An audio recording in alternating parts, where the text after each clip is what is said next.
स्वामी अभिमुक्तेश्वरानंद ने मांग लिया योगी सरकार से इस्तीफा। आखिरकार वो इस्तीफा क्यों ना मांगे?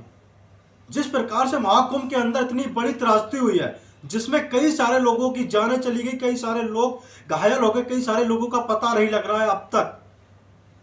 ऐसे में जब हमारे न्यूज चैनल्स, जिनको ये तो पता लग जाता कि महाकुंभ के अंदर कितने करोड़ लोग आए हुए हैं, उनको ये पता नहीं लगता कि महाकुंभ के अंदर कितने लोग मारे गए। महाकुंभ के अंदर ये तो पता लग गया था कितनी भव्य व्यवस्थाएं की गई हैं, लेकिन उनको ये पता नहीं लगता कि महाकुंभ के अंदर कितने सारे लोग चोटिल हो चुके हैं। उनको ये पता लग जाता कि महाकुंभ के अंदर कितनी कमाई होने वाली है, लेकिन उनको ये पता नहीं लगता महाकुंभ के अंदर जो अरसूचाएं हैं, जो अफवाहें हैं, वो किस बात को लेकर है। जहां पर महाकुंभ में हमारी भारत सरकार को ये पता लग जाता कि महाकुंभ से कितना ज्यादा रोजगार होने वाला है, कितने देशों से लोग आने वाले हैं, लेकिन उनको ये पता नहीं लगता है ये जो घटना हुई है इसके पीछे क्या कारण रहे।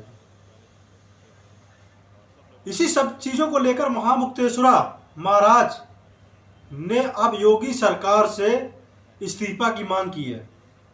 उन्होंने कहा कि जिस प्रकार से सरकार की नाकामयाबी, ना सरकार की असुरक्षा के कारण कई सारे श्रद्धालुओं की मौत हुई है, कई सारे श्रद्धालु चोटिल हुए, कई सारे श्रद्धालु गंभीर रूप से घायल हुए हैं, इन सबके पीछे कहीं ना कहीं सरकार का हाथ है।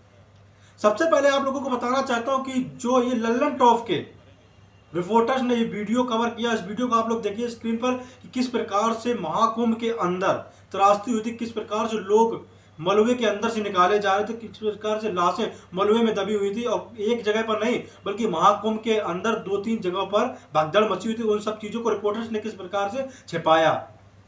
जो वहां पर महाकुंभ के अंदर चश्मदीद थे, उनकी रिपोर्ट आप लोग सबसे पहले स्क्रीन पर देखिए, जो लल्लन टॉप के रिपोर्टर्स ने रिकॉर्ड की है। यहाँ पे लाशें पड़ी हुई थी, कोई पूछने वाला नहीं था।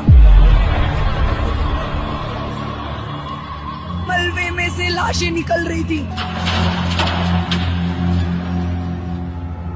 ये आप देखेंगे एक ट्रैक्टर भर करके यहाँ से कपड़े, लत्ते, चप्पल सब कुछ ले जाया जा रहा है। भगदड़ के जो निशानियां हैं उसको हटाया जा रहा है। कम से कम 7-8 ट्रैक्टर गए। ये तस्वीरें छिपाई जाएंगी, जो ये गवाही है बताएगा इसकी कोई जिम्मेदारी लेगा कि नहीं लेगा। भगदड़ हुई है उसका किसी वीडियो में, किसी चैनल में कैजुअलिटी का कहीं जिक्र ही नहीं है। इतने कार्ड यहाँ पे लावारिस है, इसका मतलब ये लोग कहाँ चले गए। हम लोग उठा रहे हैं, गिर रहे हैं, लोग कितने कुचल भी गए। उन्होंने ये बात क्यों नहीं बताया कि संगम के अलावा झूसी इलाके में भी भगदड़ मची थी। ये वो है जिन्होंने अपने सामने लोगों को गिरते मरते देखा है। तो देखा दोस्तों आप लोगों ने किस प्रकार से महाकुंभ के अंदर भयानक ये जो हादसा हुआ था, इसको लेकर योगी सरकार शुरुआती 16-17 घंटों तक तो ये कहती रही कि कोई प्रकार की, किसी प्रकार का कोई हादसा नहीं हुआ, कोई मृत्यु नहीं हुई है, आप अफवाहों पर ध्यान ना दें। लेकिन फिर 16-17 घंटों के बाद जब योगी सरकार, योगी आदित्यनाथ खुद स्वयं अपनी आंखों में आंसू लिए हुए आते हैं और लोगों से कहते हैं कि मैं इसको लेकर बहुत ज्यादा दुखी हूँ और तृप्त हूँ, जो ये हादसा हुआ बहुत भयानक है और बहुत निंदनीय है। लेकिन सवाल यहाँ खड़े होते हैं, आखिरकार जब आप ये चीज मानने को तैयार ही नहीं थे कि यहाँ पर कोई हादसा हुआ नहीं है, अब आप अगर आंखों में आंसू लेकर वहां पर आ रहे हो, जहां पर पूरे दुनिया को पता लग गया कि महाकुंभ के अंदर जो हादसा हुआ उसके अंदर कई सारे लोगों की जानें चली गई, वहां पर आप एक ढोंग, एक भ्रम क्यों फैला रहे थे कि आपको जैसे कुछ पता नहीं है।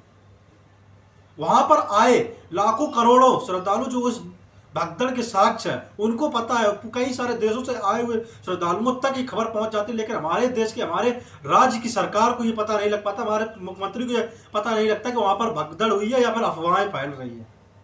इसी सब चीजों को लेकर जब भारत समाचार के पत्रकार स्वामी अभिमुक्तेश्वरानंद जी के पास जाते हैं और उनसे बात करते हैं मुख्यमंत्री आदित्यनाथ को लेकर, तो सबसे पहले आप लोग सुनिए वो क्या कहते हैं। ये दिखाया कि मुख्यमंत्री कैसे झूठ बोल रहे थे? दिखाओ, अगर दिखाया हो तो फुटेज दिखा दो हमको।